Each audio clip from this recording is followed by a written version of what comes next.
we've got a hypothesis that we're still working out that's supported to some degree by the relevant literature. So imagine that you're looking for a stable partner, right? So you might think, well, what do you want in a stable partner? And at least in principle, one of the things you don't want is too much mismatch between you and that person on the 5 fundamental dimensions. So for example, if you're really extroverted and you have a really introverted partner, you're going to engage in continual conflict about how much social activity the two of you should subject yourself to. And it's very, very difficult for people who widely differ on those dimensions to come to consensus, because it's not just a matter of opinion, right? It's really a matter of different, if you're looking at extremes, of really different types of people. And the thing about introverts is they just don't enjoy large-scale social interaction that much. One-on-one they're often fine, but in a group they don't like that, and it tires them out. Whereas a real extrovert, it's like you isolate them and they just wither on the vine, because a huge part of what actually motivates them in a positive way is tangled up with social interaction.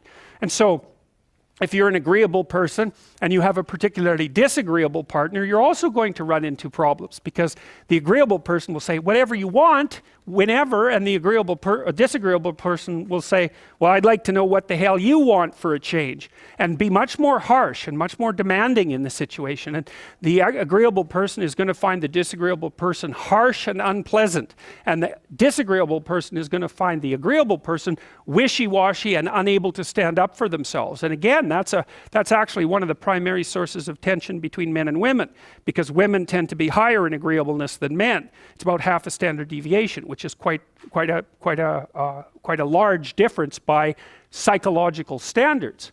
And so what that means, I probably haven't got the statistic quite right, but I think I've got it about right. What that means fundamentally, just so you have some sense of how large an effect that is that if you have a group of men and women and you pick out random pairs, the woman is going to be more agreeable than the man 60% of the time. So that's not an overwhelming proportion, but it's reliable, and it's quite large by psychological standards.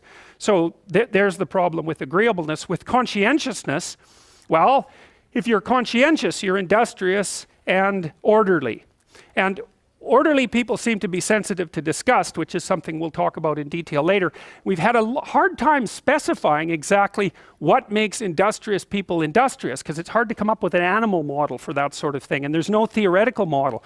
But our latest idea is that, it's not my idea, it's actually the idea of my graduate student, Christine Brophy, is that industrious people find it unpleasant and unsettling to not be doing something.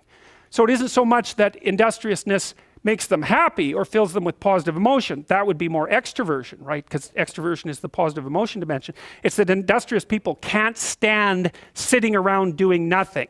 And you know, this is speculation, but you know, human beings are obviously always engaged in the exchange of labor, especially the reciprocal exchange of labor. And you can imagine that in a community where everyone knows everyone, the people who work hard are going to be pretty irritated on a fairly chronic basis with the people who are completely unproductive. And my suspicions are that plenty of people who were completely unproductive in the history of the evolution of our species were wiped out by people who were unhappy with their lack of productivity. And so I think, generally speaking, human beings have this sense of ethical obligation with regards to one another to share labor. And people who are conscientious really, really feel that. So they feel bad if they're not busily working on something that's productive all the time. And so the advantage to being with someone conscientious is, well, they're going to work like mad, but the disadvantage is they're going to work like mad. So, you know, if you're looking for a partner that you want to relax with or have fun with, or who isn't uptight, then a conscientious person is probably not a very good choice.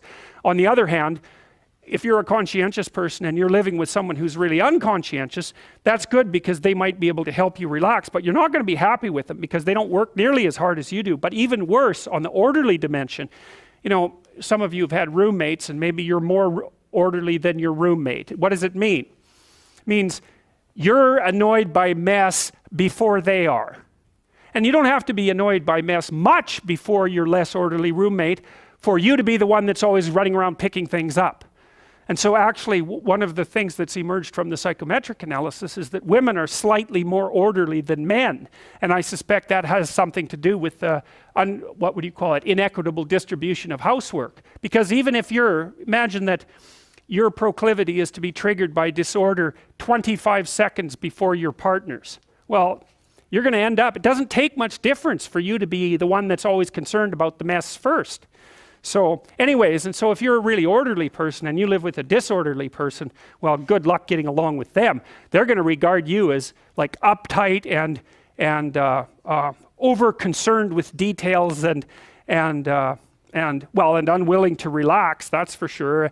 And they're going to regard you as, well, just a bloody mess. And how can anyone possibly live with someone like you? And so another reason why it's useful to understand your personality is because I think it gives you a better crack at finding someone that you can actually live with over the long run. And we don't know what the optimal, I don't think you want to live with someone who's exactly like you, because then both of you have the same strengths and weaknesses. And there's a bit of a problem there, right? Because maybe an agreeable person can use a bit of a disagreeable person around them to balance each other out, and vice versa, right?